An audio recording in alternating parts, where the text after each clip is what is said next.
Planejamento estratégico, administração, aula 2. As 4 funções administrativas, planejamento, organização, direção e controle. Começando com o planejamento na semana 2, ela define o que a organização pretende fazer no futuro e como deverá fazê-lo. Por que planejar? O planejamento não diz respeito a decisões futuras, mas às implicações futuras de decisões presentes. Aspectos metodológicos, valores, missão e visão. Análise ambiental, interna e externa, diretrizes estratégicas e as ações. Aspectos conceituais, como valores, missão, visão de futuro, análise ambiental, objetivos estratégicos, metas, indicadores de desempenho e estratégias. Valores, conjunto de princípios culturais, ideológicos, morais e éticos que devem caracterizar a instituição e pautar a conduta de seus integrantes. Respeito à pessoa, competência técnica, trabalho em equipe, engajamento, austeridade, responsabilidade social. A missão. A missão é uma declaração sobre a razão de ser da empresa. Serve de critério geral para orientar a tomada de decisões, para definir objetivos e auxiliar na escolha de decisões estratégicas. Quem somos, qual é a nossa finalidade e o que nos distingue. A visão. Representa um estado futuro desejável da organização. A declaração da direção que a empresa pretende seguir, ou um quadro de que ela pretende ser. Se conhecermos o inimigo, ambiente externo, e a nós mesmos, ambiente externo, não precisamos temer o resultado de uma centenas de combates. Se não nos conhecemos, mas não ao inimigo, cada vitória sofremos uma derrota. Mas se não nos conhecemos e nem ao inimigo, sucumbiremos a todas as batalhas. Sun Tzu. Ambiente interno. Pode ser controlado, ou seja, ponto forte deve ser ressaltado ao máximo. E o ponto fraco, a organização deve agir para controlar ou minimizar. Os produtos e serviços, estrutura organizacional, recursos humanos, imagem institucional e recursos financeiros. Já no ambiente externo, fora de controle da organização, ela aproveita oportunidades e tenta evitar ameaças. Como, por exemplo, variáveis demográficas, econômicas, socioculturais, políticos, legais, tecnológicas, naturais e etc., como concorrentes, clientes e fornecedores. Os objetivos, metas e indicadores. O objetivo é o que se pretende atingir em um determinado prazo. As metas são partes menores de um objetivo. E os indicadores medem aspectos qualitativos ou quantitativos relacionados ao ambiente, à estrutura, aos processos e aos resultados. Do presente para o futuro, onde estamos agora, gera uma estratégia. E, nesse caso, nós podemos saber onde pretendemos chegar. Nesse caso aqui mostra a análise de ambiente e uma tabela aqui para fácil verificação, como quando ocorre pontos fracos e ameaças, ocorre uma desativação. Pontos fracos, mas com oportunidades, ocorre uma melhora. Pontos fortes, mas com ameaças, tem que haver um enfrentamento. E pontos fortes com oportunidades, ocorre o aproveitamento. E nesse caso, forças que mordam a estratégia. Porter, que seria fornecedores, intratantes potenciais, competição do setor, compradores e produtos substitutos. Tudo isso são as forças que moldam a estratégia. No plano de ação, descreve como colocar em prática o planejamento estratégico.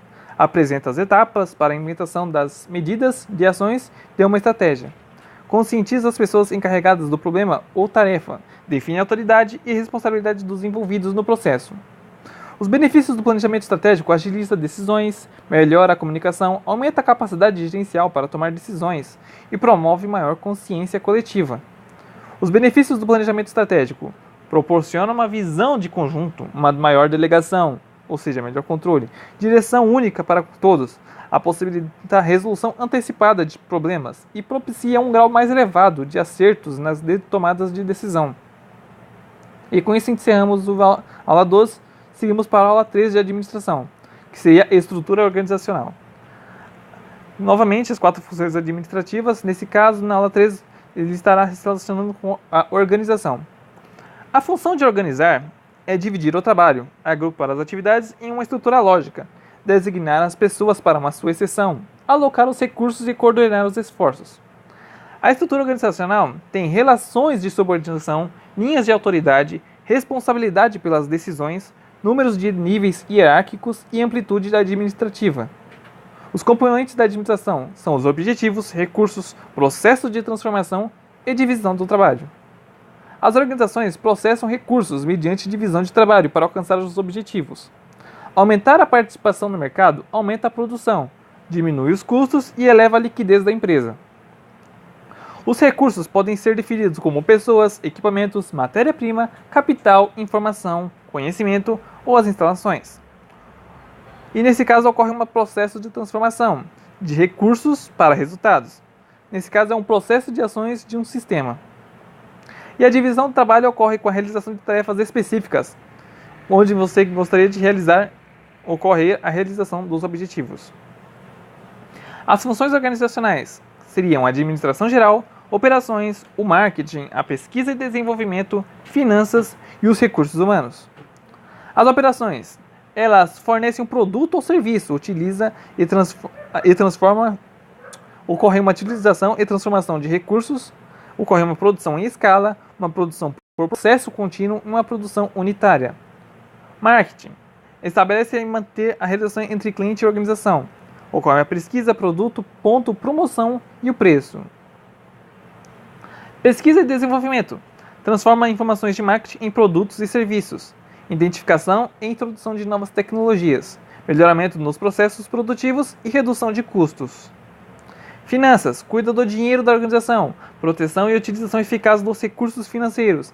Ocorre uma maximização dos retornos do investimento e manter o seu grau de liquidez. E é responsável por decisões como investimentos, financiamento e destinação dos resultados. Os recursos humanos, eles têm que encontrar e atrair e manter as pessoas na empresa. Funções estratégicas, como envolve o todo, e planejamento da quantidade e competências de pessoas para ingressarem na organização. Também o recrutamento e seleção.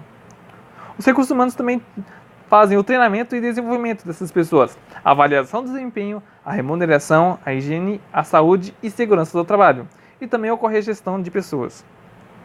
Aspectos comuns nas organizações são os objetivos, que são meios para alcance de objetivos. A administração, todas existem uma estrutura, uma administração. Desempenho organizacional, todas exigem eficiência e eficácia no desempenho. Mas qual a diferença entre eficiência e eficácia? Ocorre uma melhor utilização dos recursos, isso seria a eficiência, e a realização dos objetivos, a eficácia. A eficiência é uma ênfase nos meios, e a eficácia é a ênfase nos resultados. A eficiência é fazer corretamente as coisas. A eficácia é fazer as coisas certas. A eficiência é resolver os problemas, mas a eficácia é atingir os objetivos.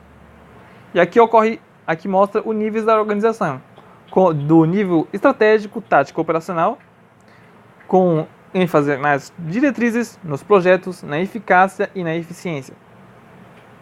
Com planejamento estratégico sendo definido por diretores, por planejamento estratégico, tanto em longo prazo.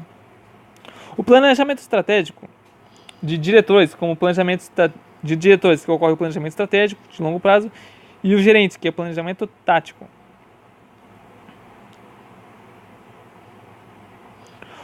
Organograma, objetivo de representar a organização formal. Demonstra os diversos órgãos, seus posicionamentos, hierarquias e as linhas de autoridade e subordinação. Órgãos de linha comandam a tomada de decisão e órgãos de assessoria orientam e prestam serviços. A estrutura vertical envolve 3 fatores principais: a hierarquia administrativa, execução de tarefas e deveres de maneira eficiente e eficaz, a amplitude administrativa, que significa o número de empregados que se reportam ao administrador, e o grau de centralização ou descentralização, referente à concentração ou dispersão da autoridade. Organograma, hierarquia administrativa. Ocorre a divisão do trabalho, cadeia de comando, autoridades, responsabilidade de delegação e autoridade de linha e staff. Na cadeia de comando, como podemos ver, o presidente está sempre ao topo, seguido pelos diretores e os gerentes, ou seja, seus subordinados. A amplitude administrativa se estreita, ou seja, ocorre mais administradores para o menor número de subordinados. Entretanto, ocorre maior custo administrativo. Já na amplitude administrativa larga, ocorre menos administrador para mais números de subordinados, menor custo administrativo. Já na centralização e descentralização, ocorre uma vantagem da descentralização, que seria o maior controle, custos, economia de escala e novas tecnologias, com rapidez de informalização. A centralização e descentralização, com vantagens da descentralização, ocorre uma agilidade, independência e novas tecnologias, ou seja, informações em tempo real. E tipos de organização. Ocorre 3 tipos de organização: a linear, funcional e a linha de... Organização linear é a característica de autoridade linear ou única, linhas não formais de comunicação, centralização das decisões e aspecto piramidal. A estrutura linear ocorre com diretor, gerente e execução. Já na organização funcional, algumas características seriam a autoridade funcional ou dividida, linhas diretas de comunicação, descentralização das decisões e ênfase na especialização. Como podemos ver, diretor e gerente. Cada gerente podendo entre si fazendo as linhas de execução.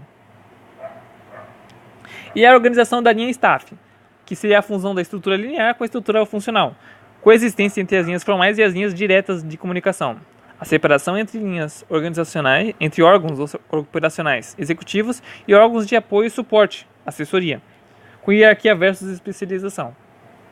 Como podemos ver, o diretor, staff e gerente tendo controle sobre a assessoria e a execução. Nesse caso, níveis de hierarquias e departamentos. Alguns tipos de departamentalização seriam funcional, produtos ou serviços, de cliente, território e de disciplinas. Com o departamento funcional agindo sob diretoria de finanças, diretoria de produção, diretoria de marketing e diretoria de recursos humanos, sendo todos eles subordinados pelo diretor-geral. O departamento por produto, que seria o gerente geral de vendas, podendo controlar os veículos novos, veículos usados e peças e serviços. E o departamentalização por clientes, que seria o atendimento, podendo controlar tanto empresas, bancos e governos. E a departamentalização por território, como o departamento de transporte, como região centro, região norte, região sul e região nordeste. Departamento por disciplinas, como a reitoria, sendo subordinado por direito, negócios, engenharia e arquitetura. A apreciação crítica de departamentalização ainda é um critério básico de estrutura das empresas. Não se descobriu ainda uma melhor maneira de organizar uma empresa. O departamento ou unidade organizacional ainda prevalece apesar de todo o progresso da teoria administrativa. E por aqui encerramos o vídeo. No próximo vídeo veremos a aula 4 e a aula 5.